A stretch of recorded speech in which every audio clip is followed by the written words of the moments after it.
¿Qué tal amigos? ¿Cómo están? Día sábado 23 de mayo para este nuevo Hacemos Radio, versión el streaming de día sábado, el resumen de la semana. Oye, con un poquitito de frío ya hasta ahora, cuando ya está cuando ya atardeció hace bastante rato. Vamos a estar como todos los sábados analizando los temas más importantes que han marcado tendencia en esta semana, en este escenario de COVID-19, en este escenario de complejidad para nuestro país, complejidad para todo el mundo, pero también para nuestro país, y efectivamente vamos a tocar los temas más relevantes que alcancemos a ver el día de hoy, de los que han sido, insisto, noticia, tendencia, en el Hacemos Radio en la 99.5, y hoy día hacemos el resumen en el streaming, en el Facebook Live del Hacemos Radio, para que nos coloquen me gusta, síganos, ahí mándanos mensajitos, algunos mensajes para los panelistas también, todo lo que ustedes quieran a través de las redes del Hacemos Radio. ¿Cómo está Eduardo Arce? ¿Cómo le va? Hola Lalo, aquí estamos todos bien. Gracias por la invitación nuevamente y poder analizar el acontecer de esta semana. ¿Cómo está Carola? Hola, muy bien, gracias por la invitación. Diego Rivera, ¿qué tal? Muy bien, saludo a todos quienes se conectan todos los sábados y que después se repiten este programa. Panelista inestable, ¿eh? Jorge Loyola, ¿cómo está?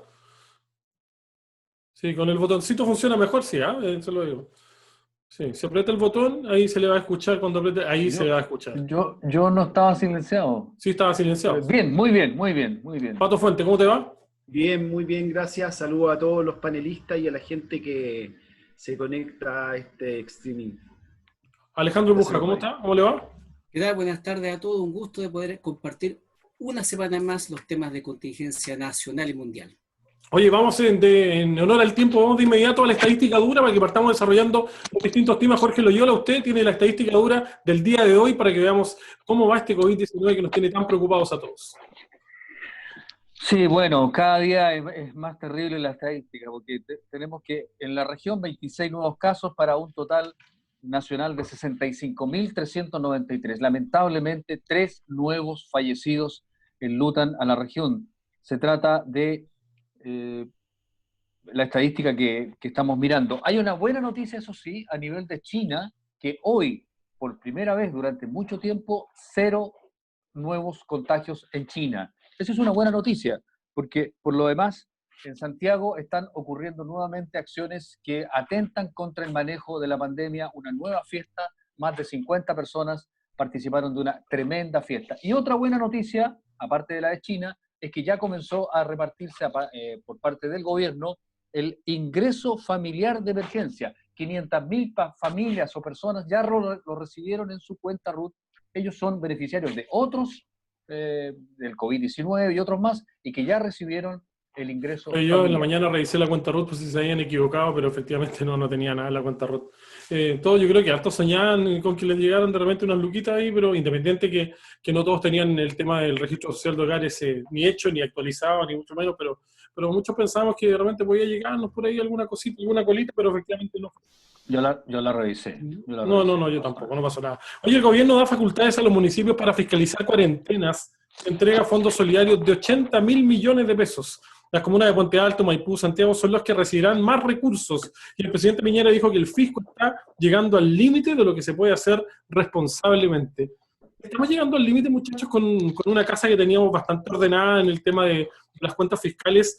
Ofrezco la palabra, levanten el dedito y vayan levantando la mano, porque efectivamente Chile, en honor a este escenario, ¿debiese endeudarse más fiscalmente? Diego Rivera. Benito Aranda salió a comentar las medidas que está implementando el gobierno durante esta semana, y lo que él hacía mención a algo que hemos dicho en este programa en otras ocasiones, que es que en el año 82 Chile salió a endeudarse para salvar la banca, y que en esta ocasión debíamos salir a endeudarnos para salvar a las personas. Efectivamente, yo creo que los esfuerzos no están siendo suficientes. Esta semana también comenzó y ha sido tema de comentarios la repartición de estas cajas de mercadería, ¿no? Y esas vueltas de carnero de quiénes iban a ser las y los beneficiarios. Hay todo, lo comentamos en el programa de la semana pasada, había todo un problema logístico en pensar en entregar esta cantidad de cajas de mercadería, cuando la alternativa hubiese sido que las mismas familias pudiesen administrar esos recursos y generar sus propias cajas de mercadería a precios probablemente incluso más razonables de los que va a obtener el gobierno. Entonces, yo creo que sin duda ahí faltan los esfuerzos. y faltan los esfuerzos cuando la prioridad ha sido cuidar la economía y no a las personas. Ahora, yo nunca opino, pero me van a dar 30 segundos en relación al tema de las cajas de mercadería, que ayer lo dejamos pendiente con Loyola, y créanme que yo en realidad tengo cierto grado de contradicción, porque le encuentro razón cuando Diego dice efectivamente que a lo mejor debieran haber sumado unas luquitas más para que efectivamente le llegaran las lucas a las personas y ellos compraran en base a sus propias necesidades colectivas o individuales de las familias, digamos. Pero efectivamente estamos tratando de que la gente no salga tanto, de que no vayan a comprar ellos. Y por otro lado, las lucas se están demorando demasiado. Y creo que el tema de las cajas no es una mala opción y no es una mala medida. El problema es que logísticamente es extremadamente complejo. Entonces, es ahí donde... Solo para sin duda, una caja de mercadería va a ayudar a la familia que lo necesita, pero la logística y los ojo, que es una muy buena caja, ojo. Y los costos asociados hacen muy complejos. Pero ¿qué pasa si esa familia tiene ciertos alimentos, ciertos productos y prefiere optar por otros? Por eso la opción del dinero en efectivo es tan útil, a pesar de que pueden haber personas que efectivamente necesitan o no pueden salir y necesitan que algo de ayuda llegue a sus propias casas. No voy a acaparar la palabra, así que veo a Loyola ahí pidiendo... Sí, Jorge, Diego, es que tengo una pregunta, una contrapregunta para Diego. Cuando tú dices los recursos a las familias, estamos hablando de 2.5 millones de cajas, por lo tanto, claro, asumamos que son como 2.5 millones de familias. Pongamos gift card, por decirlo de una manera, si fuera en plata. Uh-huh. ¿No significaría eso lanzar a la calle a mucha gente a comprar las cosas, que es exactamente lo contrario? Por lo mismo a 2 millones y medio, digamos. Por lo mismo a 2 millones y medio. Pero es que esas mismas personas en sus familias tienen que designar, igual están saliendo a comprar. La necesidad de salir está de todas maneras. Y quiero aprovechar este espacio para hacer una pequeña precisión a algo que dije la semana pasada, que es que este aporte, este ingreso de emergencia tenía un tope de 260.000 pesos, creo que fue lo que dije, porque no es que haya un tope, sino que es más alto, pero después de los 260.000 pesos ya no son 65.000 pesos por persona. Por ejemplo, si llegamos a las 10 personas, son alrededor de 430.000 pesos. Entonces, después de las 4 personas por grupo familiar, va bajando el aporte individual. Sí. Ahora, Carola, por favor. Sí, yo quería comentar que lo que estamos viendo son distintas iniciativas de apoyo social en políticas sociales. No es una o la otra, sino que son complementarias.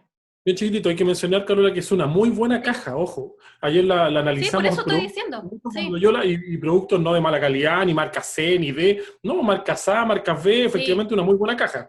Sí, mira, sí, la caja yo creo que... mira, 2 cosas que quería decir al respecto. Una, que vemos que el gobierno de alguna manera suelta la esponja y genera una alianza con los municipios, que eso es importante. Habían estado ahí en unos tiras y aflojas, y ahora por fin se dan cuenta que los municipios son los aliados territoriales. Eso es un avance, ¿ya? Por otro lado, también les digo que las políticas sociales, está complementando eso, no es una caja o el ingreso familiar permanente, de emergencia, sino que son complementarias las políticas sociales. En general, yo tengo la percepción que la ciudadanía recibió muy bien las cajas. Sí, ¿ya? Recibió muy bien las cajas. Y los testimonios de la gente fueron unos testimonios muy favorables y positivos a la entrega de esto. Ahora, yo que soy investigadora social, las cifras no me cuadran. Yo no sé de dónde sacaron los 2,5 millones de cajas a repartir. ¿Ya? No sé dónde, porque no hay, según la encuesta CACEN, o sea, la línea de la pobreza, no sé cómo la midieron, porque pobres en Chile no hay 2,5. Lo que pasa, Carola, es que efectivamente, y de hecho ahí hay que precisar una información que dio Jorge ayer al respecto, que también la dejamos inconclusa, y que tiene que ver básicamente que Jorge empezó a desmenuzar los 2 millones y medio de caja en base al 70%, al 60% y todo el tema. Efectivamente se va a llegar al 70% más vulnerable, en estricto rigor. Ese es el discurso final. Pero que efectivamente al más vulnerable, y eso va a ser por comuna, porque eso lo va repartiendo el municipio de cada una, las distintas comunas de nuestro país. Y por otro lado...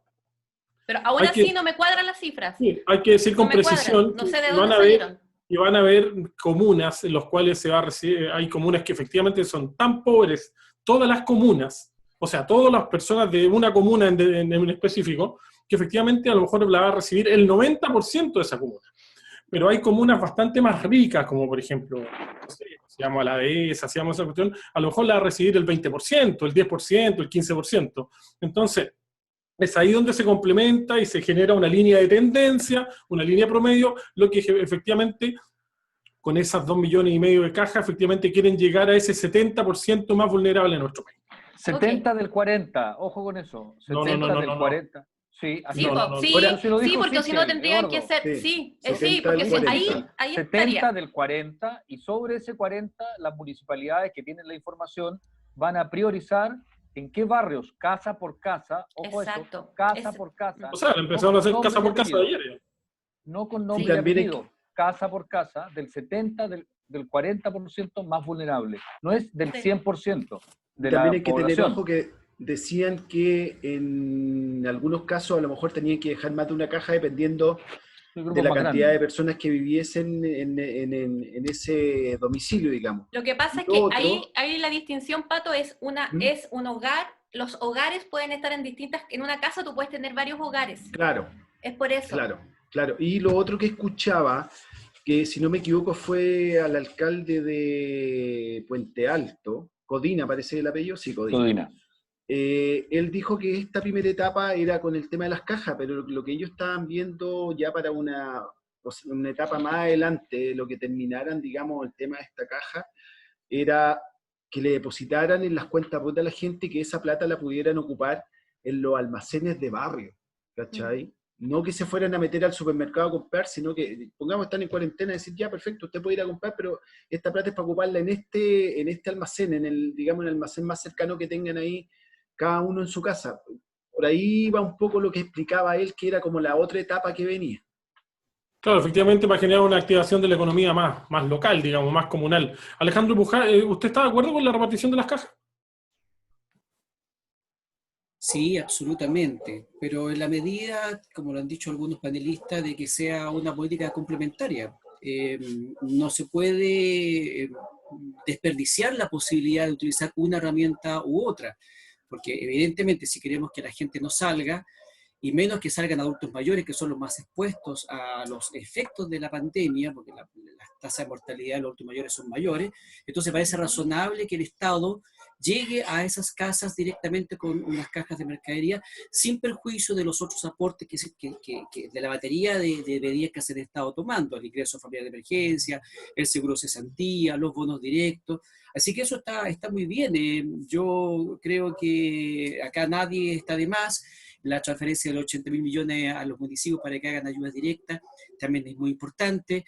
Todos sabemos que independientemente de la opinión que tengamos de algunos alcaldes, nos guste o no nos guste, es una realidad que los alcaldes sí son un cable a tierra muy local y deben conocer la realidad de su comuna. Por eso que extrae también todo lo que pasó en el bosque, en relación a de que poco menos que el alcalde fue sorprendido por las protestas del lugar. Y en Cerrillos también, ¿eh? En Cerrillos Claro, también. en fin. Entonces, desde ese punto de vista, hay que seguir trabajando en soluciones mixtas de acuerdo a la realidad social de cada sector.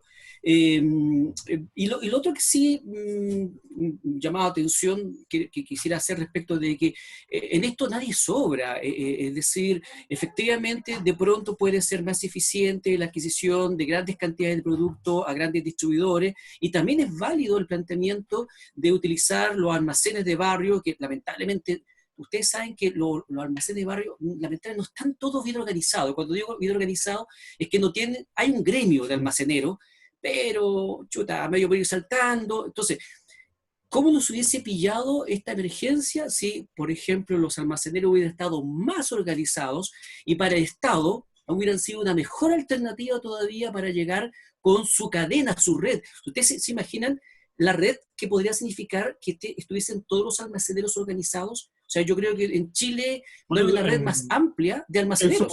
En su momento hubo una red de almaceneros, hay que decirlo, un par de años atrás hubo una red, pero finalmente se cortó. No, sí creo que todavía existe, pero claro, algunos fuerza, perseveran, claro, pero no fuerza. todos están. Pero aquí es donde queda en evidencia la importancia de utilizar todas las herramientas, sean los actores públicos, los actores privados, los grandes operadores, los pequeños operadores. Yo te comentaba hace 2 o 3 semanas precisamente, Eduardo, mi propia experiencia de comprar en un supermercado, porque también los supermercados, especialmente el líder, lo tengo que decir porque me parece que es el que más ha avanzado en esto, ha establecido una serie de mecanismos para hacer compras rápidas. tienen ellos también unas cajas listas. Ahora, ¿cómo se compra eso? Bueno, se compra hasta con una tarjeta de débito. O sea, ¿te imaginas tú que una persona que hoy día está recibiendo, por ejemplo, un aporte directamente del Estado en su cuenta RUT, en algunos casos, lamentablemente sabemos que no todos los casos todavía eso está funcionando bien y habilitado, pero imagínense esta situación, una persona que está recibiendo la plata en su cuenta RUT, se mete a la página del líder, se encuentra con una caja que está a buen precio, que incluso además, y discúlpenme que lo diga así, pero es que es la realidad, si tú compras por internet del líder, es el descuento del 6%, que lo han hecho toda la vida, también te lo hacen en la compra online. Y tú podrías entonces estar comprando a los supermercados o a este supermercado una caja que sea la que a ti te acomode. En otros casos tienen la modalidad pick-up, que tú haces un pedido y pasas con tu vehículo, claro, y la tienes lista la caja y te la meten a tu vehículo y te vas. Entonces, podríamos mostrar muchos más ejemplos de situaciones donde la adecuada comunicación, el diálogo y la coordinación entre actores públicos, privados, el Estado central, los municipios y otros actores pueden seguir potenciando este tremendo esfuerzo que se está haciendo por llegar con distintas formas de ayuda a las familias chilenas. Ahora, efectivamente, en relación al tema de de las famosas cajas de mercadería, yo creo que todo el mundo le gustaría que los más chicos vendieran en los productos de esas cajas, pero una cosa es querer y la otra es poder. Efectivamente, hay que tener la capacidad para poder mandar, para poder hacer esa cantidad de cajas, digamos. O sea, yo creo que un almacén chiquitito, un almacén de barrio, ni siquiera está en capacidad a lo mejor de hacer 100, 200 cajas. Entonces, efectivamente, o nos guste o no, vamos a terminar comprándole quizás posiblemente a harto mediano y grande, y no al más grande quizás, pero quizás a los medianos y grandes que efectivamente tienen la capacidad, tienen el stock, tienen la espalda económica, porque hay que tener la espalda económica, digamos, para tener tanta mercadería, porque el Estado efectivamente no te paga al tiro, el Estado te puede pagar a 30 días, y hay que tener la capacidad de aguantar los 30 días, Eduardo Arce. Mira, en estos momentos nadie va a discutir si es bueno o no lo que está haciendo el gobierno con respecto a la entrega de estas cajas. Yo creo que era una medida necesaria, era importante hacerlo y había que hacerlo de manera urgente. La discusión va entre esa cantidad de millones que se destinó para la compra de estas cajas, dónde se están adquiriendo para poder hacerlas llegar a cada chileno y chileno a cada hogar. Esa es la discusión. Nosotros estamos hablando de comprar los almaceneros. Yo creo que comparto la idea de Eduardo donde él dice que no estamos en condiciones, no están los almaceneros en condiciones de poder cumplir con la entrega de esa gran cantidad de cajas, pero ahí está cuando empieza la duda, cuando uno dice cómo está actuando el gobierno y cómo ayuda a todos estos empresarios y no hace las cosas más fáciles para ahorrar y hacer algo un poco más. Se supo esta semana que de estas famosas cajas que realmente eran necesarias, se están haciendo unas compras en distintos sectores. Por ejemplo, se dio a conocer que se estaban haciendo 50.000 cajas a supermercados Alvi. Uno da a pensar y decir, no, está bien, un supermercado tiene la capacidad de poder entregarte esas 50.000 cajas, pero si tú le compras a un proveedor al que mantiene el supermercado, te estás ahorrando dinero y esa misma cantidad que tú estás invirtiendo lo estás aumentando en más cajas. Entonces ahí están las malas decisiones, muchas veces económicas o políticas, o a lo mejor ese amiguismo que hace muchas veces el gobierno, donde no hace la cosa más fácil y decir, chuta, le compro directamente a los proveedores, juntamos todo acá, un lugar de acopio, y de aquí nosotros hacemos nuestras cajas y las repartimos.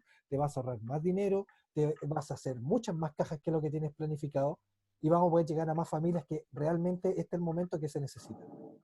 Ahora, yo efectivamente cuento que yo creo que con guitarra cambia la cosa, ¿eh? Yo creo que efectivamente la teoría y el papel es bastante fácil. Yo creo que todos tenemos teorías para tratar de generar eficiencia en el sistema de la repartición o de la compra de estas cajas de mercadería, pero efectivamente yo creo que con guitarra cambia la cosa. Yo creo que no es tan fácil llevar la logística, todas las teorías que podamos tener logísticamente para resolver en tan corto plazo la situación. Yo anoche pensaba, de verdad, yo se lo digo así abiertamente, yo anoche pensaba cuando empecé a ver la estadística de la cantidad de familias que le habían llegado ayer, primero 3.000 y tanto en un lado, 1.400 y tanto en otro lado, yo pensaba para mí, en lo personal decía, qué bueno que hoy día ya hay casi 5.000 familias que tienen una caja de mercadería en la cual van a poder comer con la cajita que yo creo que pueden comer 2 semanas. Fácilmente, porque venían legumbres, porotos, garbanzos, lentejas, arroz, fideos, de todo eso, y efectivamente eso genera volumen y puede abastecer una familia de 3, 4 personas y 5 también para 2 semanas. Entonces, yo creo que tenemos que avanzar, tenemos que sumar. Yo creo que tenemos ciertas diferencias y tenemos harta diferencia con el gobierno, con quien ustedes quieran, pero efectivamente yo creo que hoy en día, a la hora, yo creo que ya llegarán los momentos de evaluar. Yo creo que hoy día tenemos que avanzar en pos, porque yo creo que ninguno de nosotros 7, ojalá que me equivoque, ojalá que no me equivoque, pero yo creo que ninguno de nosotros 7 ha tenido problemas para comer hoy día, por ejemplo, ¿cierto? Pero sí tenemos que pensar que fuera de nosotros, y seguramente hay gente que nosotros conocemos, que hoy día no tienen cómo parar la olla. Entonces, efectivamente, cuando eso empieza a avanzar, yo creo que es ahí donde tenemos que, de repente, pienso yo en lo personal, sacarle un poquitito la pata al acelerador y decir, efectivamente, esto está avanzando, lento, pero está avanzando. Pato. Hay un tema súper importante de lo que está hablando Eduardo, que tienen que pensar que si bien se está ayudando a la parte más vulnerable, digamos, de la ciudadanía, tienen que pensar también un poco el tema de la clase media.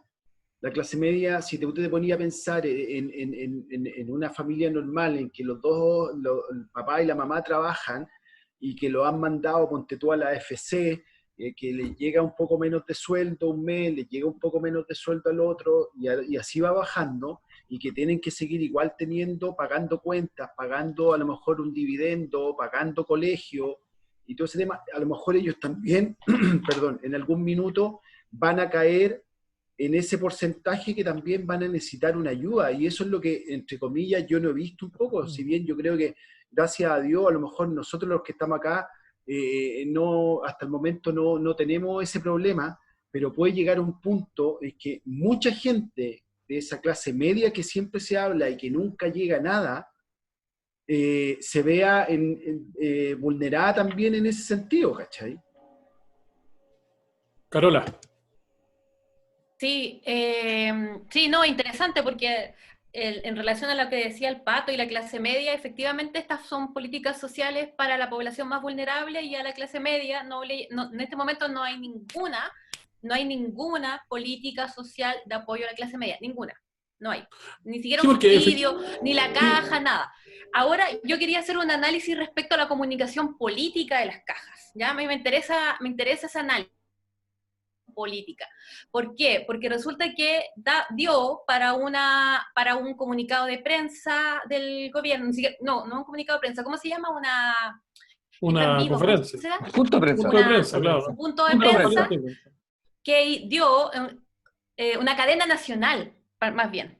¿Ya? Más bien fue una cadena nacional donde se dice que se van a repartir las cajas, y ahí hay que darse cuenta que la gente sí está pendiente de todo lo que está diciendo el gobierno y la responsabilidad de esa comunicación política, porque al otro día la gente pensó que iba a tener las cajas en su casa. Sí, claro. ¿Ya? Y eso generó que, por ejemplo, la gente fuera a la Municipalidad del Bosque a buscar su caja, ¿ya? Y generó todo este conflicto. Entonces, por más que vemos que había algún problema de logística, de repartir, que yo también estoy de acuerdo que no es fácil hacerlo, este comunicado fue poner la carreta delante de los bueyes, y eso generó un montón de discusión. Ese día acá en Santiago se proyectó la palabra hambre, y generó todo un discurso social, o sea, que fue gatillado desde la comunicación política del propio gobierno. Entonces, a mí eso me impresiona, el grado de manejo que tienen de aquello, o sea, todo el rato disparándose en los pies. Me sorprende esa...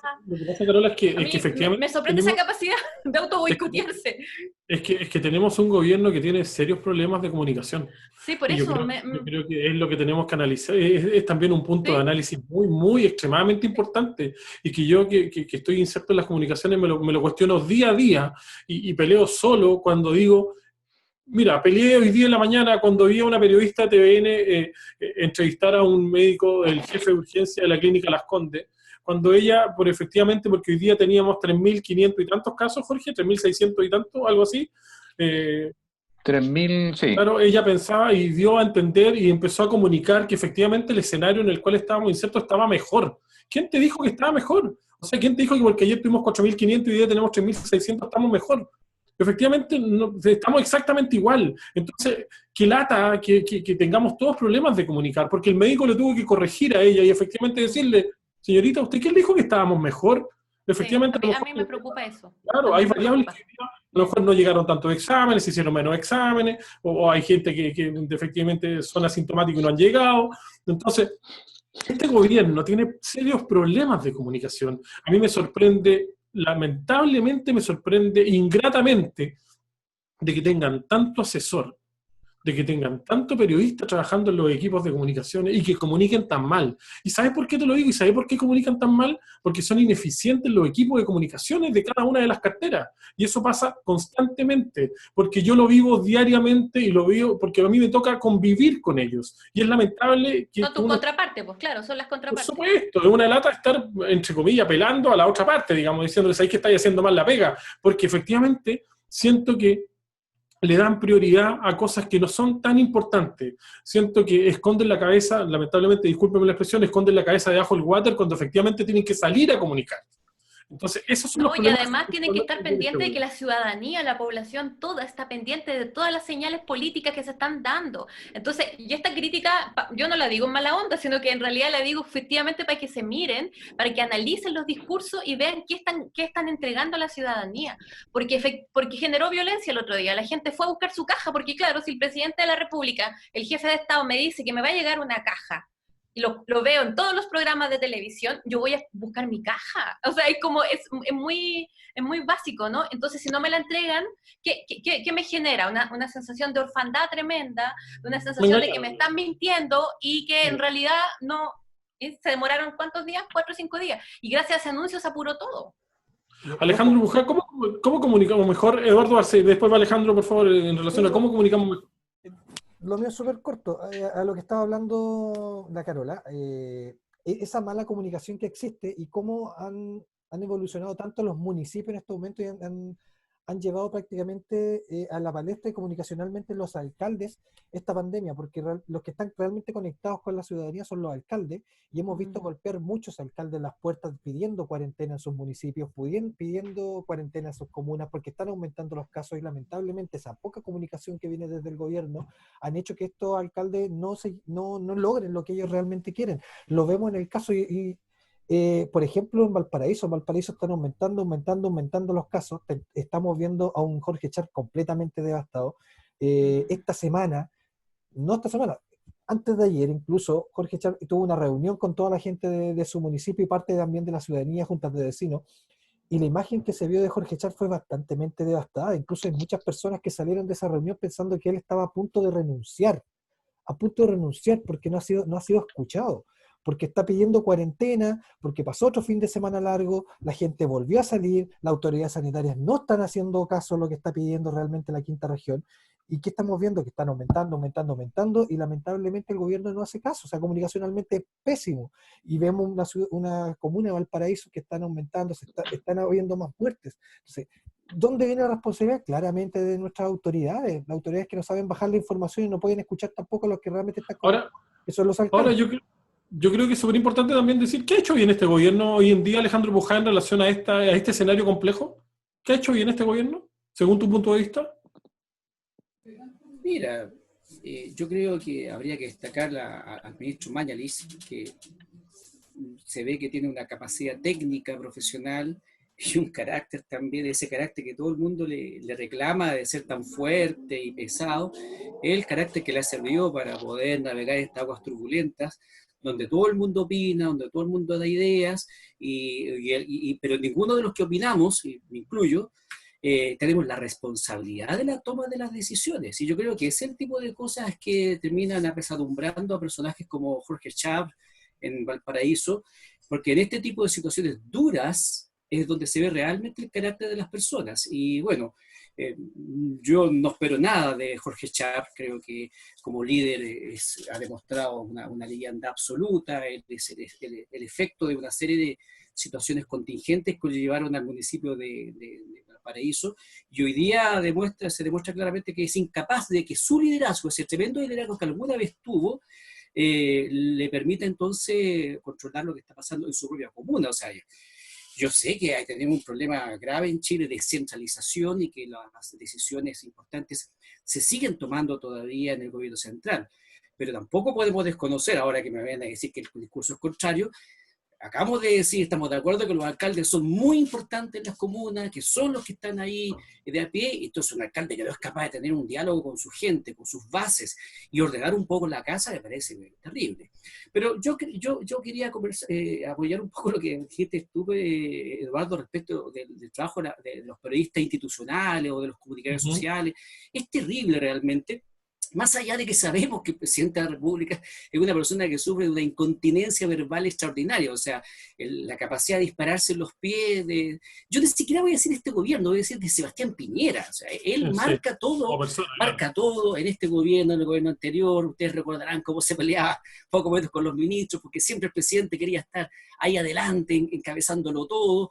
Un personalismo extraordinario, cuestión que a veces la ha hecho bien, pero otras veces la ha hecho mal. Pero bueno, pero más allá de eso, hay muchos periodistas que desafortunadamente en el cumplimiento de funciones dentro de instituciones públicas y privadas, porque esto puede pasar en una institución pública y también pasa en las empresas privadas, la verdad es que se ponen al servicio de los intereses de esta institución y de alguna manera deforman totalmente el rol de comunicación, de información que deben crear. De hecho, estos días nomás, leyendo un artículo sobre un pequeño escandalillo que ustedes me imagino que lo sabrán, que ocurrió hace algunas semanas cuando la actual presidenta del Tribunal Constitucional, María Luisa Abraham, habló incluso de eventuales actos de corrupción durante la presidencia anterior del señor Iván Aróstica, a propósito de que se demoraba mucho la puesta de las causas, en fin, hay una serie de cosas muy extrañas. De hecho, hoy día hay una comisión investigadora,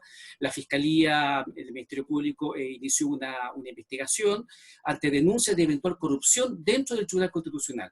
Y uno de los miembros del Tribunal Constitucional, Marisol Peña, precisamente se refería a este tipo de situaciones de que el periodista o el área de comunicaciones del Tribunal Constitucional fue incapaz de salir al paso de esta situación, de comunicar mejor lo que estaba pasando, y se ha generado una serie de situaciones externas que incluso han llevado a que dos ministros, Iván Aróstica y no recuerdo el otro, tuvieron que inhabilitarse en la causa que estos días estaba viendo el Tribunal Constitucional relacionado con el desafuero del diputado Hugo Gutiérrez, que ha sido querellado por sus dichos, un montón de expresiones que he tenido un poco desafortunadas respecto de la institucionalidad. Pero pongo este ejemplo, que es un caso más que está vinculado con la política, donde uno puede observar cómo lamentablemente los equipos de comunicación, de prensa, no hacen bien su pega, pero claro, se ve también transversalmente complicado esto por una personalidad tan avasalladora como la del presidente de la República, que ustedes recordarán que eso de que se llamaba la locomotora Piñera cuando se su primera campaña no era fantasía, era una realidad absoluta, porque sabemos que el presidente Piñera es hiperkinético.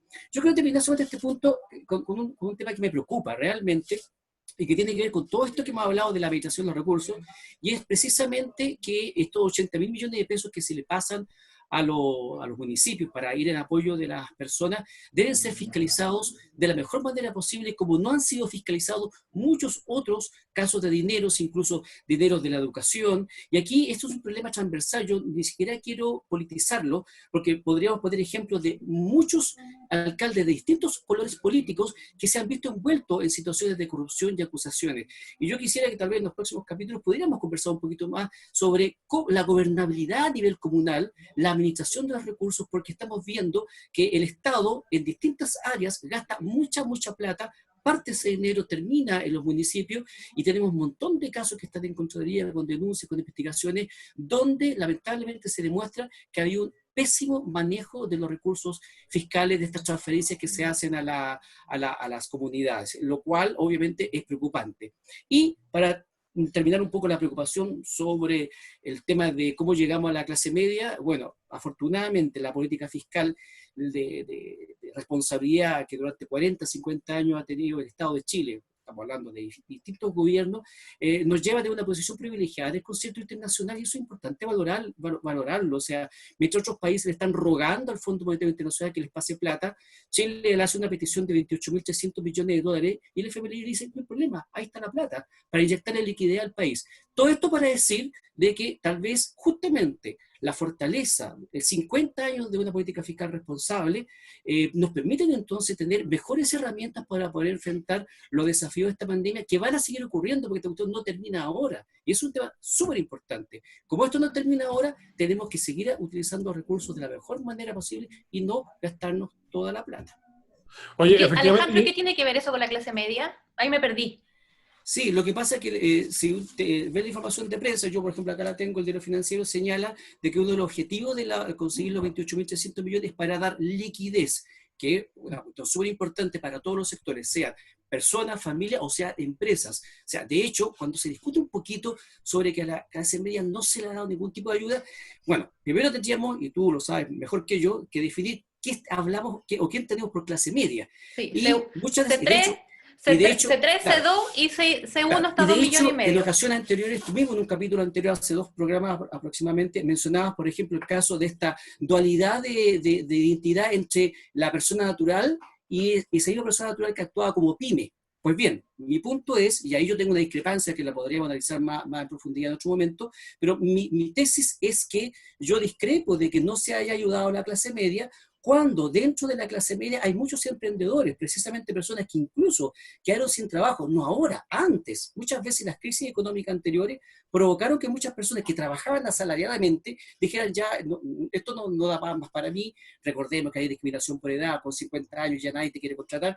Entonces muchos pymes, y seguramente tú debes manejar mejor cifras que yo en esta materia, son personas que vienen del mundo asalariado, son gente que trabajaron 20, 30, 40 años quizá en alguna empresa y quedaron sin pega, los cesaron, los despidieron o jubilaron. Y esas personas han generado entonces emprendimiento de distintos niveles. Entonces cuando el Estado, a través de la Corfo, a través del FOSIS, a través del FOGAPE, bueno, que está destinado a la pequeña y media, a la empresa más grande, o ahora lo que se está tratando de hacer, de pasarle plata de las AFP a las pymes, quizás entonces yo creo que sí hay algunas transferencias de dinero y hay algunas ayudas que tal vez no se entienden bien que son para la clase media, pero sí son de clase media. La La mayoría de los emprendedores son sub 35 y de los sub 35, la mayoría son cabros más jóvenes que nunca han sido asalariados. Ya, pero así se compone. Pero lo que quiero decir un dato, es que entonces no le llega, claro, nunca han sido asalariados. Pero cuando, no por ejemplo, de manera. Claro, pero cuando solamente un ejemplo para que tú veas cómo sí el Estado está inyectando la ayuda a estos sectores.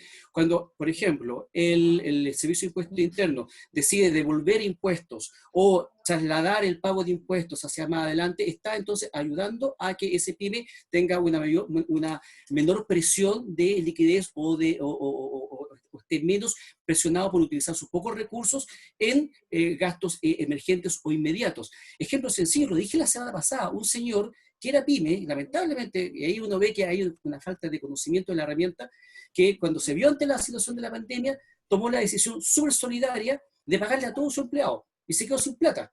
Entonces, cuando existía perfectamente la ley de suspensión laboral que está dirigida precisamente a este tipo de sector y no la utilizó, ahí uno se pregunta entonces, ¿por qué ese pyme, independientemente de la edad que tenga Carola, ¿por qué ese pyme no utilizó la ley de suspensión temporal del empleo? Entonces yo creo que ahí falta más comunicación, más información y enseñarle a la gente cómo utilizar mejor las herramientas que están disponibles en este y en gobiernos anteriores. Y hay buenas herramientas que no son de ahora. Alejandro, solamente un porque detalle. tenemos que dar vuelta a la página. Es súper corto. Pero ¿qué pasa, por ejemplo, con ese apoyo y ese dinero que invirtió, por ejemplo, el gobierno y ese proyecto para poder entregárselo a los bancos para apoyar a los pymes? Fue un fracaso, porque los grandes empresarios, todos postularon, todos recibieron esas lucas, pero cuando un pyme quiso postular, lamentablemente fue un no rotundo de todos los bancos.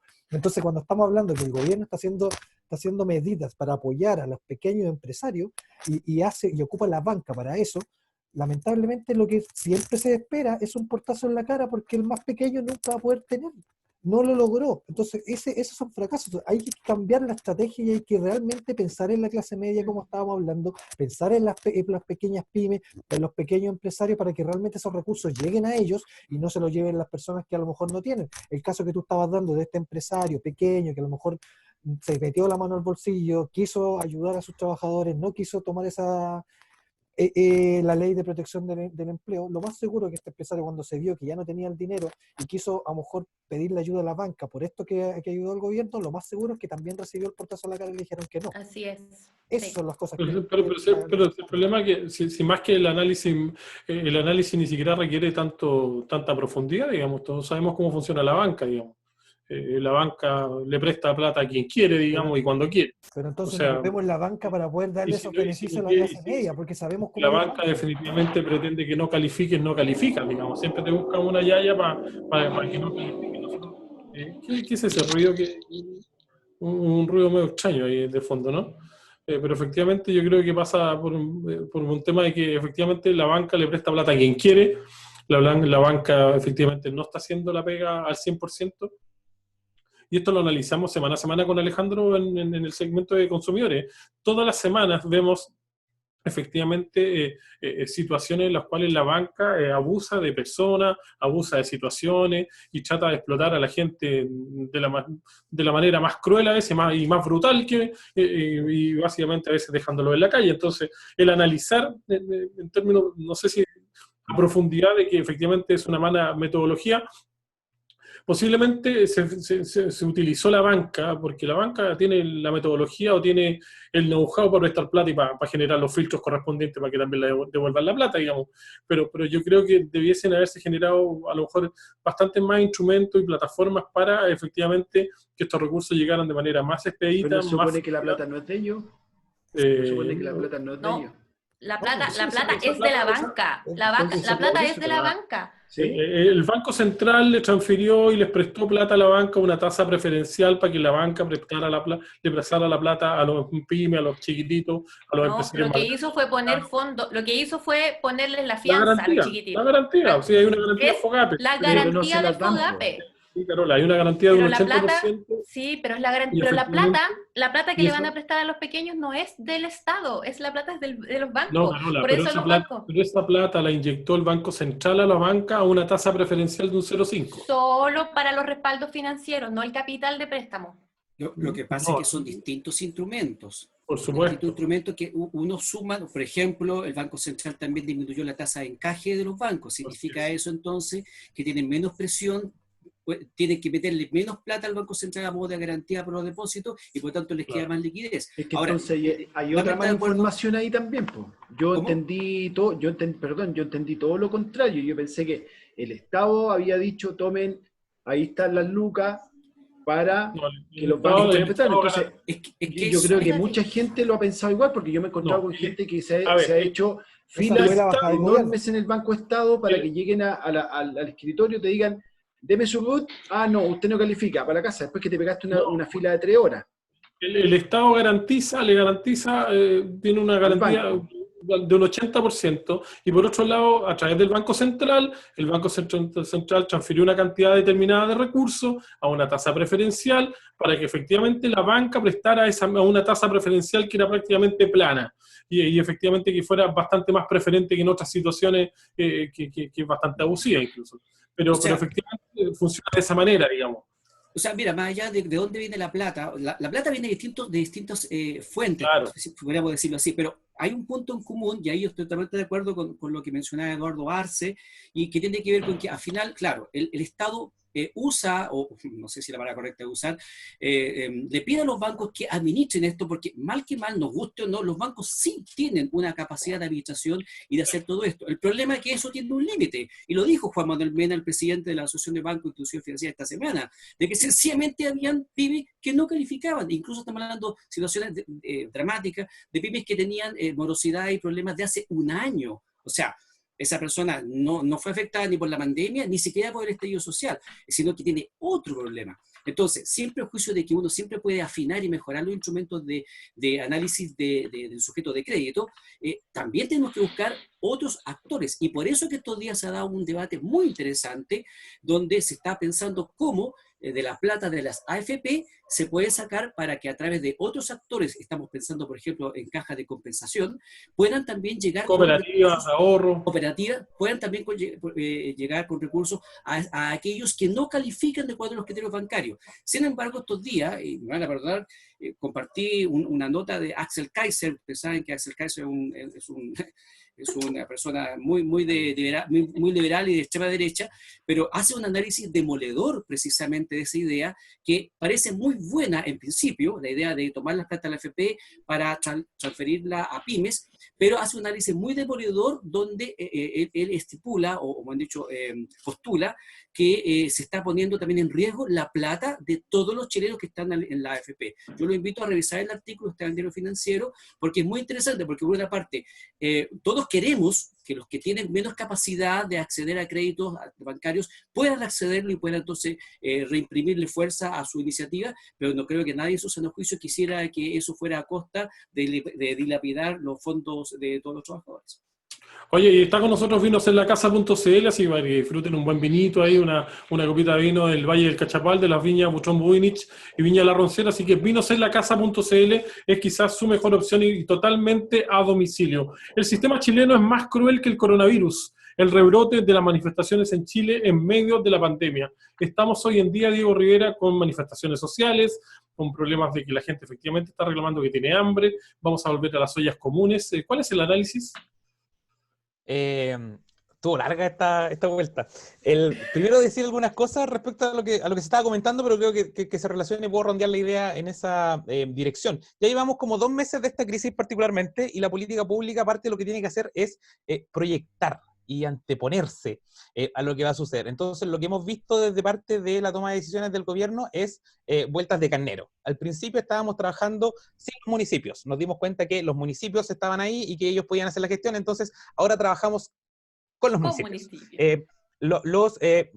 Queremos a los bancos porque este modelo quiere a los bancos y prestemos plata a través de los bancos. Nos dimos cuenta que no estaba funcionando, entonces ahora estamos pensando en usar entidades financieras no bancarias. Pero que ojo, ahí hay un tema importante, que yo siempre lo he dicho, esas entidades no bancarias a veces también pertenecen a los mismos capitales. Sí, ojo, no, pero el punto del análisis pero que también es un punto crítico, digamos. Cuando hay aseguradoras... Pero la reflexión va porque el gobierno toma una decisión y después tiene que desdecirse porque se da cuenta que no está funcionando de la manera en la que ellos lo pensaron. Varias voces dijeron, ocupemos los fondos de la AFP. Se dijo que no. ¿Y ahora qué está pasando? Se está pensando en un mecanismo que permita poder utilizar esos fondos de la AFP. Respecto al tema de las cajas de mercadería, quiero cerrar con esta idea, porque sin duda a todas las personas les sirve... ¿Eso fue la semana pasada ese tema? ¿Perdón? Como fue tan larga la vuelta, fue la semana pasada el tema de las cajas de mercadería. No, una broma, por Rivera, un poco. El que me pierde el hilo de la idea. El tema de las cajas de mercadería, sin duda alguien que no las tiene les va a servir de mucho que les llegue a la casa. Pero esta semana llegaron a la región metropolitana. ¿Qué pasa con la gente que está en Arica y que tiene... No, ayer también se repartieron, ojo, ayer se repartieron en regiones, ojo, hay una estadística que tiene el mismo problema, la misma urgencia que la persona de la región metropolitana. No hay un problema de entregar la caja de mercadería, que sin duda es una ayuda, pero resulta que el gobierno debería pensar que no puede centralizar, que hay una logística de por medio y por eso es tan importante distribuir. Respecto a los municipios, y aquí empezamos a entrar en el problema sistémico. Los municipios, dentro de las lucas que tienen, muchas dependen de los gobiernos regionales, los CORE. Y muchos alcaldes de distintos sectores se han quejado de que cuando el gobierno de turno no es de su gobierno, cuando el core de turno no está alineado con el municipio, es difícil obtener los recursos que entrega el core. De hecho, hay una frase textual, la podemos buscar, del alcalde Soto, que en el core dice, el core anterior, cuando era del otro gobierno, nos negó la sal y el agua. Entonces, efectivamente, los municipios están sistémicamente indefensos con el centralismo que hay y, por otra parte, con el peso que tienen sobre las decisiones de la región el grupo político, el conglomerado político que está finalmente en el gobierno central. Y eso es un poco lo que le está pasando la cuenta ahora también a Jorge Sharp. Y para cerrar mi intervención respecto a la idea que estaba mencionando Eduardo de que el modelo económico de Chile es más cruel que el coronavirus, hay un dato que yo mismo compartí en el programa, en la radio, hace meses atrás, y que es un estudio de la OCDE, que de hecho lo busqué para poder compartirlo, que es de noviembre del 2017. Noviembre del 2017, un estudio de la OCDE señala que el 77,5% de los chilenos es pobre o vulnerable. El 77,5% 76,5% de Chile es pobre o vulnerable, y esto nos coloca solo debajo de Letonia, creo que es otro de los países del bloque que está, sí, efectivamente, más vulnerable. Entonces, ¿qué significa? Que el gobierno, los gobiernos manejaban la información. ¿Y qué significa esta estadística? Que el 77,5% sea vulnerable. Que si dejan de percibir ingresos por un periodo determinado, caen automáticamente bajo la línea de la pobreza porque no tienen capacidad de generar ahorro. Eso es lo que nos está pasando en la cuenta ahora. El modelo del Estado de Chile, que se ha trabajado durante los últimos 30, 40 años, hace que el 77,5% de las personas sea económicamente vulnerable porque no tiene la capacidad de generar ahorro. Este estudio salió en 2017, hubieron varios años para tomarlo en cuenta, pero no se hizo. Y finalmente, con esto sí que termino, lo he dicho como 3 veces, que tengo que mencionarlo, me parece vergonzoso el festín tanto del gobierno como de los matinales con las entregas de la caja de mercadería y el morbo de seguir y perseguir a esas personas que estaban recibiendo esa ayuda que tanto la necesitaban. Me parece morboso el festín mediático que se dio en torno a la entrega durante esta semana. Yo creo que el tema de los matinales no merece comentario. Yo lo he dicho hasta el cansancio que el tema de los matinales definitivamente para mí siguen siendo matinales. Tratan de llegar invitados para subir el rating.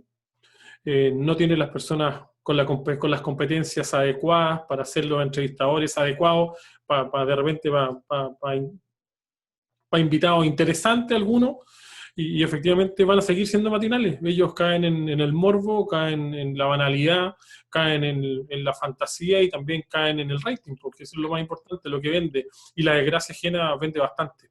Jorge Loyola, usted hace ratito que estaba levantando el dedito. Sí, bueno, hay un par de cosas. Por ejemplo, preguntarle a Alejandro, es tema para otro día, pero Axel Kaiser, me gustaría que él definiera lo que es un liberal, Axel Kaiser.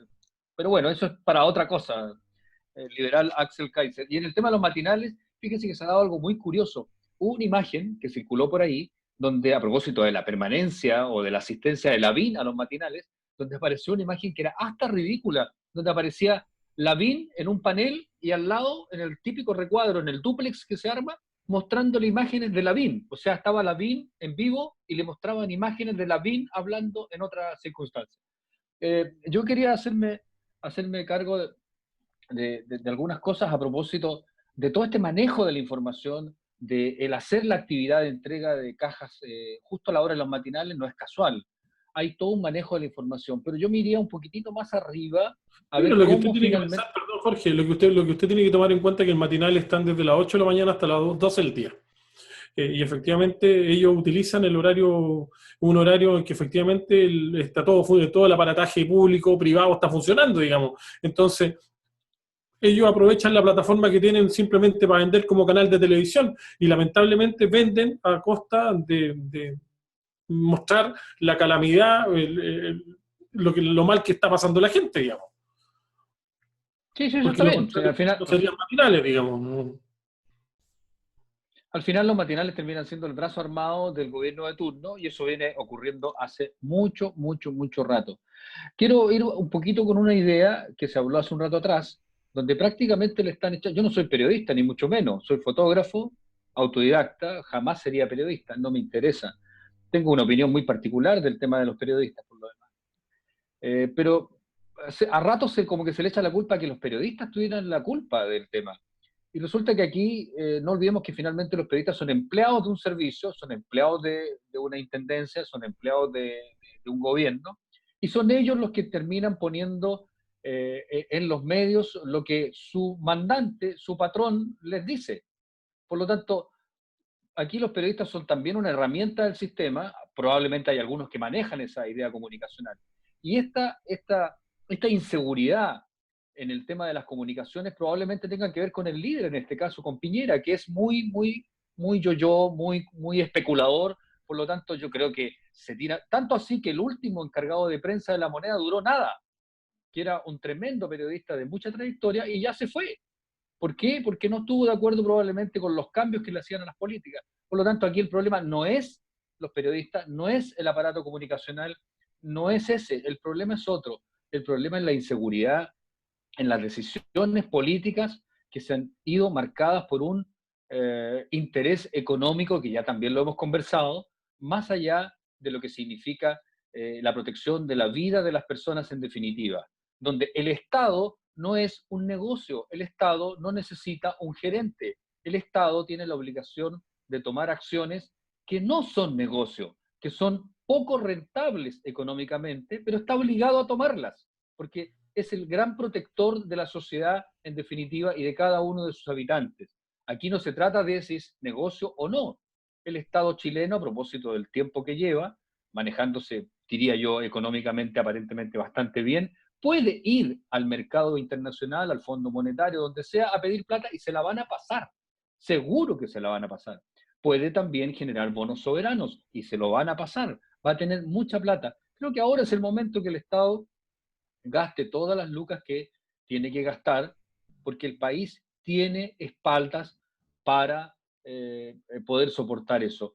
Probablemente hay algún par de ideas más que tengo dando vuelta, pero Sí, a lo que propósito... tú señalas, Perdón, ahí, pero créanme, chiquillos, sí. que una cosa bien puntual que dijo Jorge. Quizás hoy día el problema, más que endeudamiento y más que la cantidad de recursos que posee el Estado, está en los instrumentos que utiliza para la distribución de esos ingresos. Y de Hay un esos detalle, Eduardo, antes que se me esos olvide, recursos, perdón. porque, espérate, porque efectivamente podemos endeudar las arcas fiscales de una manera impresionante, porque hoy día Chile, sin garantía, le están pasando plata en el Fondo Monetario Internacional. Es un buen ¿Ya? cliente. Pero un O detalle, sea, sí, antes le que me están vaya, pasando y con plata. esto... El problema que tiene hoy día, el problema es que Chile no tiene los instrumentos o no tiene el modelo idóneo para que esos recursos se distribuyan y lleguen rápidamente a las personas. Yo Dos creo que cosas, ahora me acordé, lleguen justamente a las personas, digamos. Do- Ya, hable. Dos cosas. Una, en plena pandemia, hoy, ayer, 22 de mayo, se publicó algo que pasa piola. 3.000 millones gastó el Estado en comprar vehículos para la PDI. 3.000 millones, y eso pasa piola. Eso por un lado. Y por otro lado, a propósito de la entrega de recursos a la población y a propósito de la banca, ya está funcionando vía Corfo la entrega de recursos a través de las cajas de compensación y otros entes. Una sola pregunta: ¿cuál es la entidad en Chile que cobra las mayores tasas de interés a las personas? Las cajas de compensación. Pero ahí Porque, hay un concepto asociado que se llama costo de oportunidad, digamos. bueno, las cajas de compensación, las cooperativas y otros entidades no bancarias, ¿Usted alguna vez le pidió plata a la caja de compensación? sí, cuando era empleado. ¿Y por qué le pidió? Porque era fácil y bonito, porque yo le servía de Esa es aval la a mi opción. compañero Es me que servía de aval a mí y pedíamos plata. Nunca me fijé en la tasa de interés. Es que ese es el problema. Usted se respondió solo. Hoy día, claro, los que más cobran y los más caros son las cajas de compensaciones, pero y es ahí donde efectivamente, y lamentablemente hay un costo de oportunidad, digamos. ¿Qué pasa? Hay personas que tienen acceso a las cajas de compensación porque califican, pero no tienen acceso a la banca porque no califican, Pero el ¿cierto? modelo permite ese tipo de abuso, po. Absolutamente. Pero es un Sí. No, abuso, es un Pero sí, abuso. yo no estoy, oiga, ojo, lo que de yo, las cajas de compensación yo es no estoy porque hablando, tienen asegurado el pago de claro, vuelta por porque las el descuento por planilla. pero yo no estoy hablando del Ni modelo, siquiera si yo no estoy hablando del modelo, yo No hay ni un estoy riesgo, no hay ni un explicando riesgo. cómo funciona el modelo, porque esa es la realidad. Cuando yo le pedí en algún momento plata a la caja de compensación, fue porque efectivamente el banco a mí no me prestaba. Entonces, ahí donde uno dice, pucha, lamentablemente la cuota, si le hubiera pedido al banco, me habría pagado 100 lucas y en la caja de compensación pago 140 lucas, por poner un ejemplo, pero hoy día necesito la plata, digamos. Y es ahí donde, claro, efectivamente hay un sistema que es brutal y que a la gente, y claro, y que se cae, así como se cae el Loyola, se cae el sistema, digamos. ¿Ya? No será a lo Entonces, mejor una mejor forma si se quieren Estoy asegurar, de porque vuelta. aquí yo creo que el tema pasa porque quieren que asegurarse un poco los pagos de vuelta de esa plata que está, digamos, pidiendo la gente. Es lo que decía la Carola, o sea, ellos se aseguran porque ellos son los que tienen los fondos de esa gente y los manejan.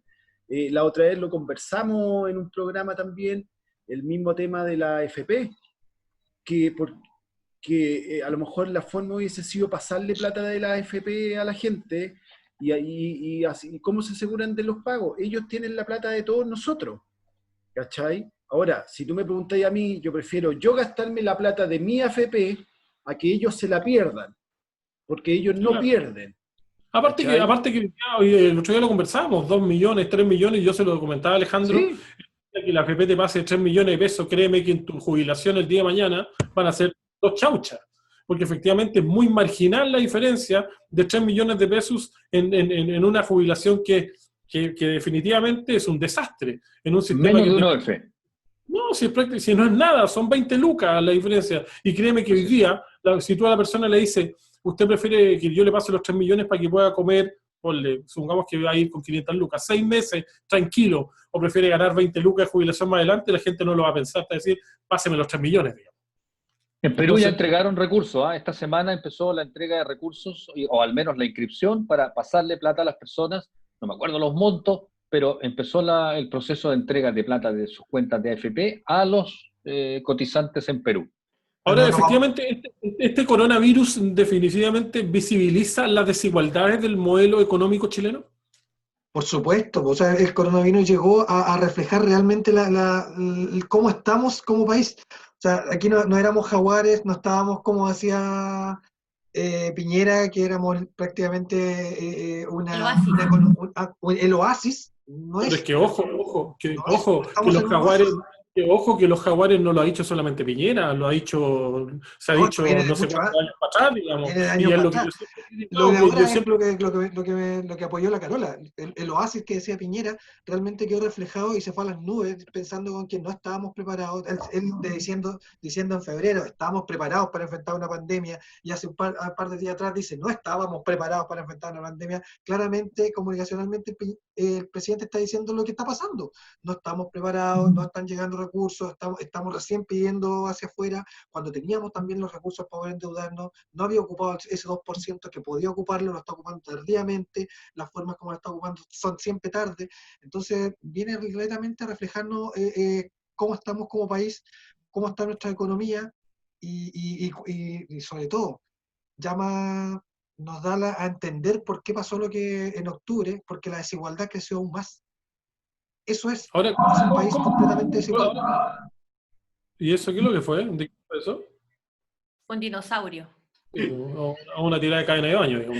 Pero efectivamente, yo creo que todos tienen, cada uno tiene su receta y su modelo básicamente de cómo podrían funcionar las cosas. Yo tengo el mío de cómo podrían mejorar las pensiones, de cómo podrían mejorar los salarios, y que efectivamente el trabajador se iría bastante más beneficiado. No ahora me, yo no creo me que han pescado también mucho, pero yo creo que hay que pensar un poco también, y si nos ponemos a hilar más fino, se ha perdido mucha plata. Distintas instituciones se han perdido mucha plata. Entonces, a lo mejor ahí, yo he escuchado gente que dice, claro, dicen que no tenemos plata, sí, pues se lo han robado todas, ¿cachai? Y llegamos a eso al final. Yo el otro día conversaba con una persona y me decía, claro, dicen que no hay lucas, que no hay plata, que no hay recursos, si se la han robado en esta institución, se la han robado en esta institución, que los senadores, que los diputados, que no sé, y podéis seguir nombrando instituciones, ¿cachai? Entonces también la gente en este minuto yo creo que lo que necesita es algo real, es algo tangible, es algo seguro, que lo que decía tú, Eduardo, recién, es como poder decir, ya, ¿sabéis qué? Estoy asegurado por 6 meses, y en 6 meses a lo mejor me voy a apretar el cinturón y voy a yo poder creo que estar eso era. tranquilo. Yo creo que Yo habría creo que funcionado eso se va bastante ahí. mejor. Ahora efectivamente, muchachos, para ir cambiando de tema, ¿cómo mejoramos así con supongamos que tuviéramos que dar un modelo así cortito y apretadito, así, bien directo? ¿Cómo mejoramos este sistema para que las políticas definitivamente lleguen rápidamente a la gente? Porque llegamos a la conclusión de que efectivamente tenemos un modelo extraño, medio ambiguo, que tiene una pata media coja, o sea, o dos patas cojas, como sea. Pero efectivamente, ¿cómo mejoramos directamente, Alejandro Pujar? Con Mira, volumen, sí, eso. yo creo que lo primero, Eduardo, es que asumamos como personas naturales y también como familias y como instituciones, cuando participamos de la vida social pública o privada, nuestra propia responsabilidad. O sea, yo cuando escucho estos discursos de la desigualdad, en fin, yo siento que hay un lenguaje provocador que busca instalar una visión extrema de la realidad, clásico de la ideología de la lucha de clase. en el peor de los casos, la pandemia deja en evidencia una serie de problemas crónicos del país, los que se extienden durante décadas, y por tanto son responsabilidades tanto de gobernantes como de gobernados. Aquí se ha buscado en la figura de Sebastián Piñera un chivo expiatorio para todos. O sea, déjame ahora aquí a mi amigo Eduardo Arce ahí también cargándole que es el creador del concepto del jaguar, si ese autor viene de mucho antes, por favor. Hay No, no un dije que fue exitismo. Piñera, dije Alejandro, no somos cada los uno jaguares, le y ahora toca, somos el oasis. yo creo que cada uno le toca el momento que está viviendo nomás, Alejandro, así como Sí. para el 2010, o sea, cuando fue el tema del terremoto, que le echaron la culpa a Bachelet de que no había hecho bien las cosas, le tocó a ella y tiene que asumir. Ahora, lamentablemente, Piñera está en este minuto y tiene que asumir, y él es el que está a cargo del país. Yo creo que aquí no pasa a echarle la culpa a uno a otro. Compadre, yo estoy a cargo de esto y me va a llegar todo a mí. Si aquí no se trata de otra cosa. Yo creo que pasa por ahí. Sebastián Piñera va a terminar su gobierno, ¿cuánto? En un año y medio más aproximadamente, y cargarle la mano a él no va a solucionar nuestros problemas crónicos, y ese es mi punto. Acá tenemos problemas crónicos en muchas áreas que ustedes lo han hecho muy bien en diagnosticarlo. El tema es cómo trabajamos, por ejemplo, para resolverlo. Aquí se han mencionado varias cosas, por ejemplo, el tema, tú mismo, Patricio, mencionaste el tema del robo de la plata, pero ¿por qué el famoso Paco Gate? ¿Cuánto se robaron ahí? ¿27.000 millones? ¿Cuánto es? 26, Ahora, 27. ¿tú sabes cómo se hacía? ¿Tú sabes cómo Carabineros rendía esa plata?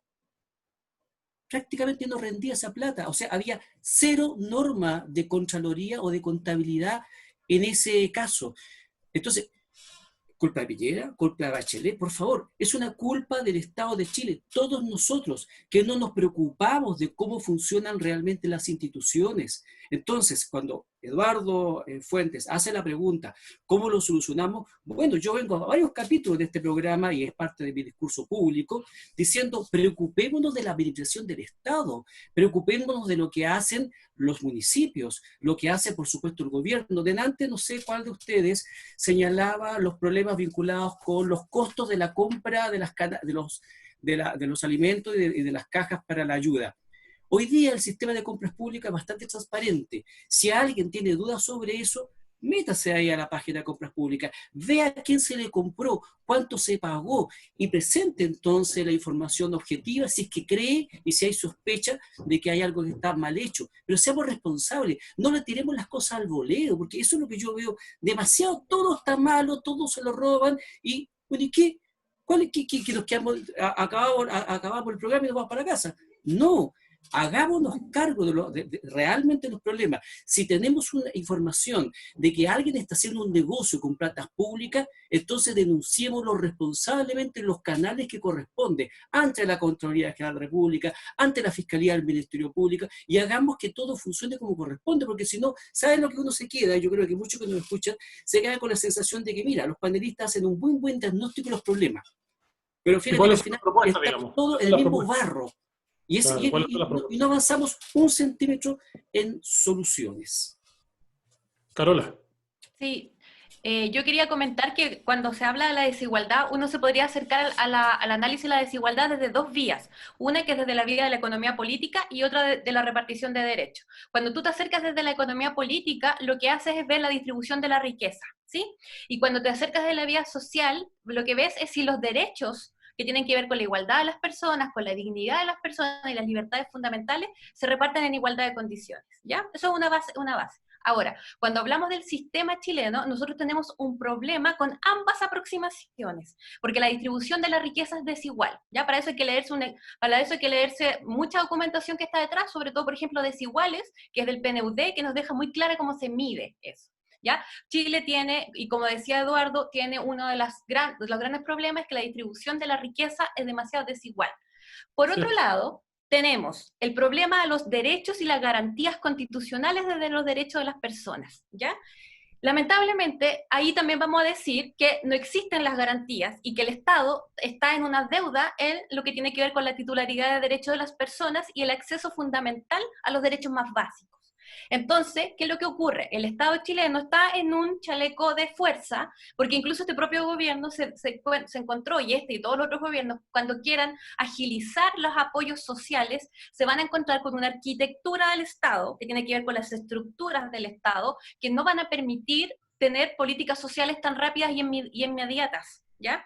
Tenemos, y en ese sentido, mi propuesta es avanzar de este Estado subsidiario, que solamente se hace cargo de los pobres más pobres de los pobres, a avanzar a un estado de bienestar, o si no, a un estado mixto, ¿ya? Porque el estado de bienestar se paga y se paga a través de los impuestos y hay que tener caja para hacerlo, pero al menos a un estado mixto, ¿ya? Esa es una propuesta, y eso es con un cambio constitucional y con una estructura del Estado distinta. Lamentablemente ahora no tenemos las condiciones para tener ni eficiencia ni eficacia para incluso repartir políticas públicas más rápidas, ¿ya? Eso es un sentido. Nosotros somos me parece que es el único país que tenemos, por ejemplo, nuestra agua, la agua no es bien nacional de uso público, o tenemos un código de agua de 1981, que, sí, Alejandro, tú hacías así, pero a mí me ha tocado recorrer los campos y ver cómo el agua potable rural le cambia la vida a las personas. Y no solo a las personas, se los cambia a las mujeres, que es mi pega principal. Y ver cómo cuando no llega el agua, no tenemos cómo sacar resolución sanitaria y no tienen cómo vivir. Y es dramático, ¿ya? Entonces es muy importante darse cuenta cómo este Estado y en esta estructura de la arquitectura que tenemos de Estado, no podemos llegar más, ¿ya? Ahora, No podemos ser más eficientes de lo que quisiéramos.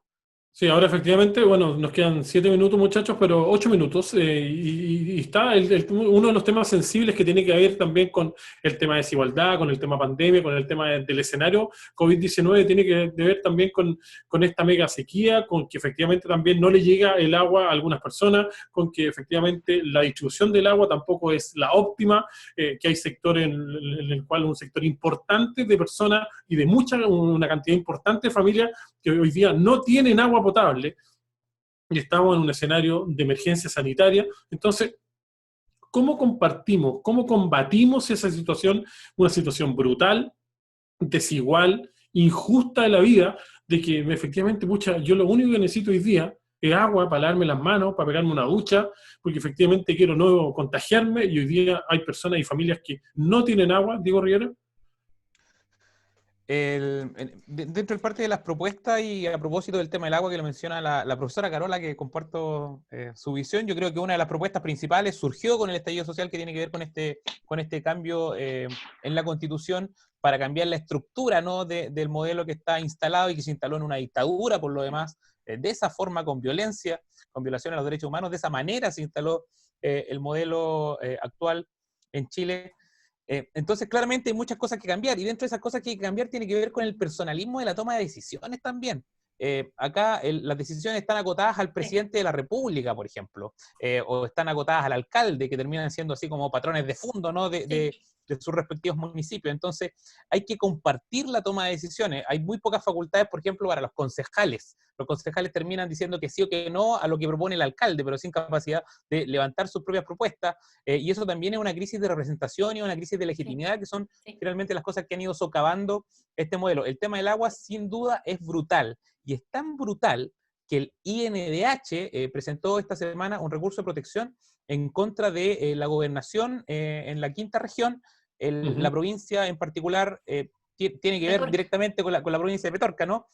Pero por no cumplir con la entrega de agua, como el derecho humano al agua, ¿no?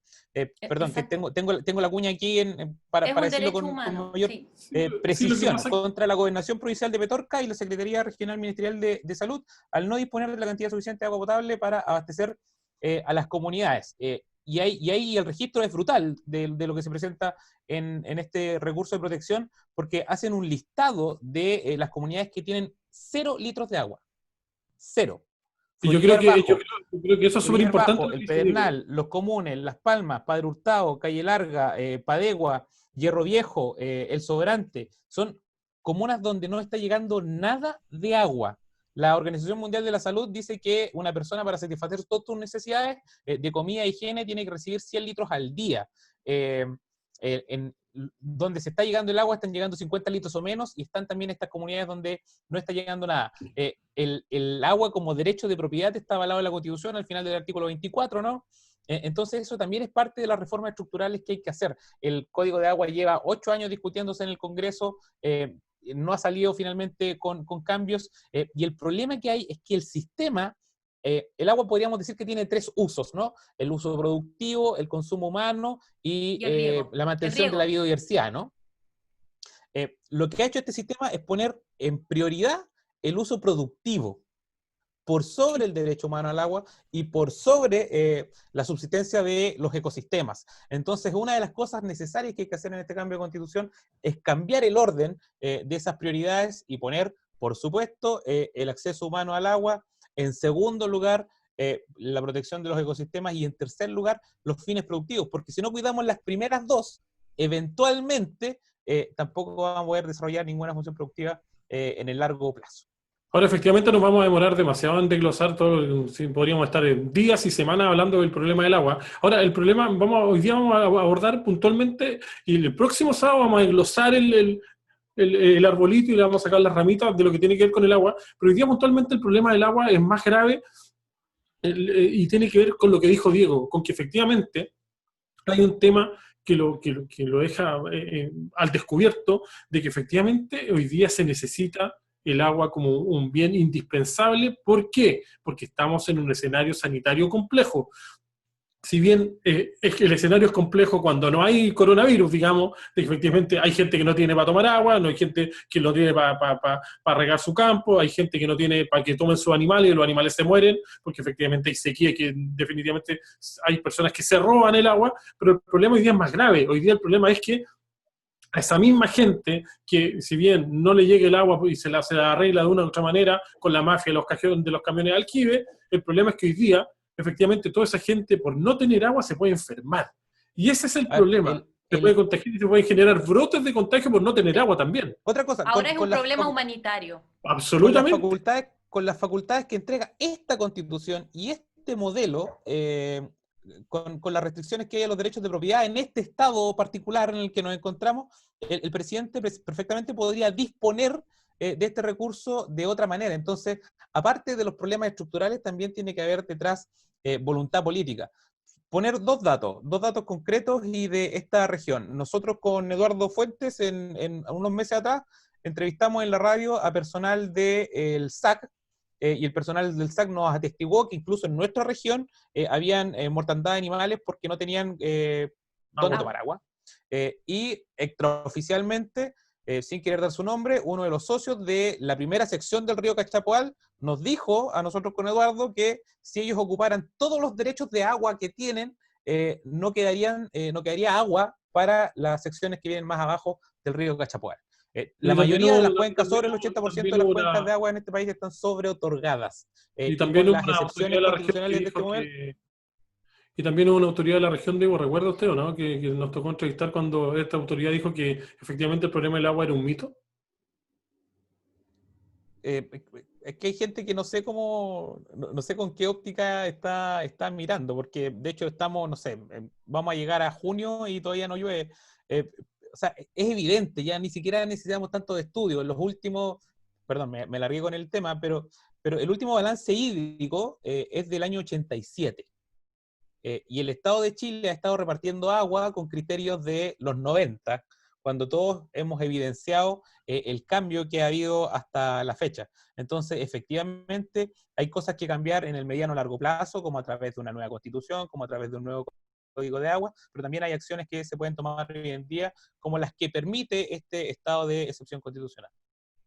Muchachos, ofrezco la palabra, nos quedan 5 minutos con el tema que estamos hablando. Jorge Loyola.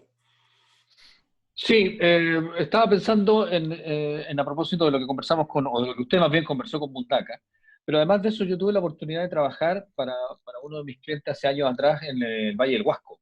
Y estando allá fui muchas veces, finalmente hice amistades, qué sé yo, y en una de las conversaciones me enteré del caso de Proens, de la familia Proens, que es una familia prominente de la región.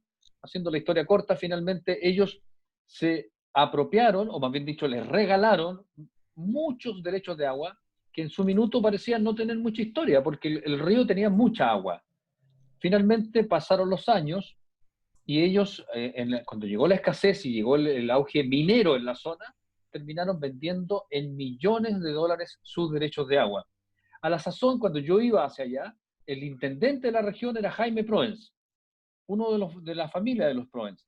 Y él era en ese minuto el encargado de promover que los que tenían en ese minuto, porque ya el río no tenía agua, el río Huasco, nada de agua, él era el encargado de promover la política de que no vendieran sus derechos de agua los que tenían, porque si los ponían sobre la mesa, el Estado se iba a meter en un lío, porque no había agua para entregarle esos derechos y el Estado iba a tener que indemnizar a aquellos que estaban exigiendo sus derechos de agua en circunstancias, primero, que se los habían pasado gratis, y segundo, porque no había agua. Y Jaime Proens, intendente a la razón, después fue parlamentario, era el encargado de promover esa política sobre la cual él se había hecho millonario, él y su familia. Entonces, es una cuestión muy patas para arriba, y que en esa época, me acuerdo, yo conocí la zona de sacrificio famosa, que bueno, hoy día ya es famosa también, el tema de Huasco, el tema de Quintero, Freirina. etcétera, etcétera. ¿No es cierto? Ahora, Freirina, bueno, Freirina yo y- documenté todo ese caso de Freirina, y ahí había un escándalo enorme en términos de los derechos de agua. Pero tiene que ver, y con esto cierro, Eduardo, para no alargarme más, tiene que ver con esta constitución patas para arriba, lo que mencionaba Diego. Yo le voy a dar la mano, estoy de acuerdo con todo lo que dijo, incluso con aquello, lo que públicamente, privadamente, digamos, estaría en desacuerdo. Pero quiero decir algo, la constitución está patas para arriba, derechamente. Derechamente. Hoy día estamos a la espera de la caridad del Estado, y eso no puede ser. Oye, efectivamente, Carola, Alejandro, para ir avanzando y pues ya vamos cerrando, yo creo que el análisis, en cierto modo, está bastante claro. Tenemos ciertos sectores de nuestro país y tenemos una cantidad importante de personas que no tienen acceso al agua potable hoy día. ¿Cómo avanzamos? ¿Cómo mejoramos esa situación de estas personas rápidamente hoy día, por ejemplo? Porque hoy día, efectivamente, claro, pues, no, pero contratemos camiones de aljibe, pero ¿hasta cuándo va a estar con camiones de aljibe, digamos? ¿Disparo usted o disparo yo? O sea, A ver, mira, dale, Eduardo, Alejandro. Eduardo, yo con franqueza, yo creo que este es un tema muy serio como para pronunciarse en los últimos 2 minutos que nos queda de programa. Yo con franqueza lo dejaría para la próxima ocasión, porque, y discrepo con que se ha hecho un análisis claro. Yo no creo que el análisis sea claro. Yo tengo Pero la no es claro, percepción... no es claro que hay personas que no tienen agua hoy día. Sí, ¿No está claro lo eso? que pasa, Eduardo, es que Es que, situaciones... Alejandro, yo creo que, discúlpame, yo creo que ir a pensar que es más importante lo que está en el papel, que la norma es más importante, que efectivamente si yo o tú o la Carola o Diego tiene agua para tomar en la casa, yo creo que estamos A ver, un poquito discúlpenme, perdidos. ¿alguno de ustedes no tiene agua para tomar? Es que, Yo no, pero Eduardo, yo, si tú me lo pones... es que no podemos dejar, no podemos Es ser tan que, es egoístas. que No, por pero es eso, que no nuestra comparto nuestra tu vida pregunta. personal, es que por eso que sí, es nuestra vida personal importante no que tiene que ver con lo pongamos que le las pasa a las cosas en personas. contexto. No, Porque sin negar que pueden haber personas que en Chile y en el mundo tienen problemas de acceso al agua, sin negar eso, basta mirar, ¿usted sabe cuánta es la provisión de agua de cada persona en Chile per cápita? Sí, pero es que el promedio Pero es es que, bastante antiguo, pero, digamos. a O ver, sea, es que cuando me tenemos dicen a dos mí que hay un panes, problema, es que cuando tenemos me dos dicen a mí que panes, hay un se comen los problema dos del uno agua, cada uno, digamos. y me le quieren presentar un escenario como que está todo mal y que tenemos una catástrofe, yo, discúlpame, yo discrepo de ese escenario. Ujú. Se dicen demasiadas cosas. De O sea, partida ¿tú le crees voy que a hay dar un agua? dato. O sea, En ¿no está Chile, sobrando el agua, Alejandro, según lo que tú el estás acceso diciendo? al agua, disculpa. ¿No A ver, pero sobra el agua? a ver, me están dando la palabra y todos me están retrucando, entonces, por eso, mejor entonces vuelvo a mi línea inicial. Dejemos esto para otro capítulo, porque es un tema demasiado serio para estar tratándolo en 2 minutos y apurado. Si ustedes me dan tiempo, yo les puedo ir entregando una serie de datos que a lo menos lo van a hacer a ustedes y a las personas que nos escuchan reflexionar sobre las cosas que se han dicho. Entonces, o me da el tiempo ahora y les doy los datos, o lo dejamos para el próximo programa, pero insisto, es un tema demasiado serio como para tratarlo a la rápida. Carola. Finalizar, yo quiero llamar al autocuidado otra vez, estamos en una situación grave, que las personas que nos escuchan se cuiden ustedes, sus familias, armemos el tejido social de nuevo, y quiero de verdad, es muy preocupante lo que estamos, no sabemos cómo vamos a salir necesariamente de esto, la historia de las pandemias a nivel internacional, a nivel del tiempo, nos ha dicho que estos pueden ser cada día más cruel que el otro. Así que de verdad vuelvo a llamar a ese autocuidado, porque no necesariamente, o sea, que nos cuidemos y que usted, cuide a su familia, cuídese al resto, porque eso es parte de una humanidad, ¿ya? En ese sentido, eso es lo que me gustaría decir, mis palabras al cierre, que tengamos más Pato Fuentes. humanidad. Pato Fuentes. Más que nada, un poco seguir el hilo de la Carola, que nos cuidemos, que los que tenemos que trabajar, tratemos de tener mucho cuidado, porque está muy complicado el escenario. Y cuidemos a los que tenemos cerca nuestro, nada más. O sea, yo no creo que les pueda dar otro mensaje en este minuto. Es súper preocupante lo que pasa día a día. De repente uno piensa y dice, estamos viendo una película, pero no es una película, nos está pasando. Y a cuidarse nada más. O sea, yo no sé cuánto pueda durar esto, si va a ser un mes más, un año más, 2 años más, no lo sé. Pero simplemente yo creo que cuidar a nuestros papás, cuidar a nuestros hermanos, cuidar a nuestro entorno y eso. Y un abrazo para todos nomás. Diego Rivera, Gracias. aprieta el botoncito. Ahí está el botoncito. Sin duda, en esta crisis hay tiempo para reflexionar y a propósito del último tema. ¿Qué va a ser el tema que vamos a partir el próximo sábado, muchachos? A propósito del último tema, el cambio climático es sin duda un tema para reflexionar y la crisis hídrica también. Podemos documentarnos, comparto lo que dice Alejandro, en que podemos hablar mucho rato de esto, hay mucha documentación al respecto y hay que reflexionar si vamos a enfrentar esta crisis ahora y vamos a sobrevivir a esta crisis del coronavirus, pero qué va a pasar con la crisis climática que ya viene afectándonos hace mucho rato. Entonces también hay que tomar conciencia de lo que viene, porque cuando salgamos de esta, sin duda son otras circunstancias las que nos van a afectar como sociedad y la que ya nos está afectando como planeta incluso. Edu Arce. Mira, como palabra al cierre y tomando el tema inicial que se me había pasado, que tampoco lo vimos súper poco, de esos 80.000 millones que entregó el gobierno, más de 1.000 millones llegaron a la Municipalidad de Rancagua. Estos dineros no son para poder compensar todo lo que ha gastado la municipalidad y todo lo que han gastado distintos municipios. Estos dineros fueron anunciados también para que la municipalidad estimara el uso para lo que ellos necesitaran, sobre todo para las familias más vulnerables que lo están pasando mal. O sea, se dio libertad en ese sentido para los municipios. Esos 1.000 millones que están llegando a la municipalidad de Rancagua y a la comuna de Rancagua, espero que de verdad lleguen a realmente a donde se necesite. Lleguen a las familias más vulnerables, que lleguen a la clase media que le está pasando mal en estos momentos y que por favor sea lo más transparente posible en los gastos y que se transparente todo para no tener ningún problema, sobre todo con todos los cuestionamientos que tiene este municipio, sobre todo el alcalde Eduardo Soto, que estos dineros sean entregados para lo que corresponde y el llamado es a eso, a la transparencia y al Consejo Municipal que se ponga las pilas, regule eso y también se transparente todo. Alejandro. Hacer un llamado fundamentalmente a que las personas se informen bien de los temas que estamos tratando acá. Chile tiene 200 años de historia y los que estamos en este panel y los que nos escuchan hemos votado seguramente en las elecciones de los últimos 30 o 40 años. Y de alguna manera, por acción u omisión, hemos colaborado a tener el sistema, el Estado y los gobiernos que tenemos hoy día. Y no nos podemos dar el gusto de tomar decisiones apuradas y con populismo y con miradas ideológicas respecto a temas tan importantes en el futuro.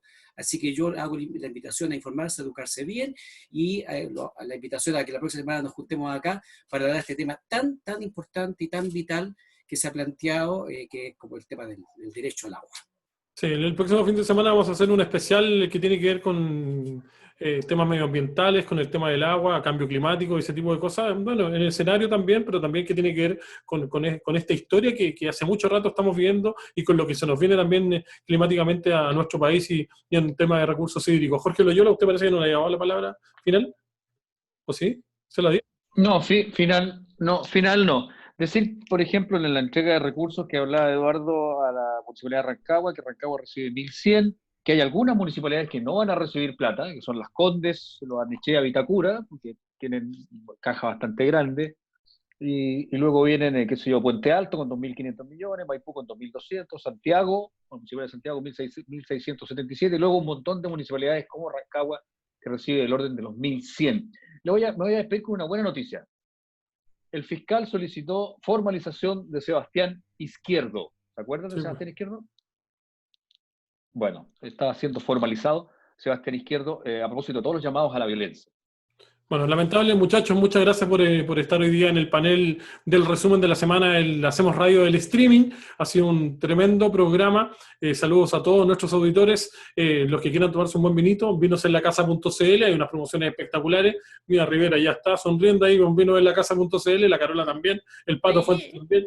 No, el mate no da. Hoy día sábado a la noche, un vinosenlacasa.cl es simplemente la mejor opción. Pujada también ya sabe harto de vino, así que él ha decidido estar con vinosenlacasa.cl. Los dejo invitados para que el próximo día sábado y también para la semana a las 16, todos los días en la 99.5, el mismo panel, vamos ahí analizando situaciones, en la FondoCon el próximo jueves a las 20 también, así que gracias, un abrazo, de verdad cuídense. Tenemos hartos problemas en nuestro país, levanten ahí el dedito, tírense efectivamente ahí, tienen las buenas vibras, la buena onda, porque tenemos que salir de este escenario tan complejo. Un abrazo, muchachos, los quiero mucho y que estén bien. Saludos a todos. Chao, chao. Nos vemos.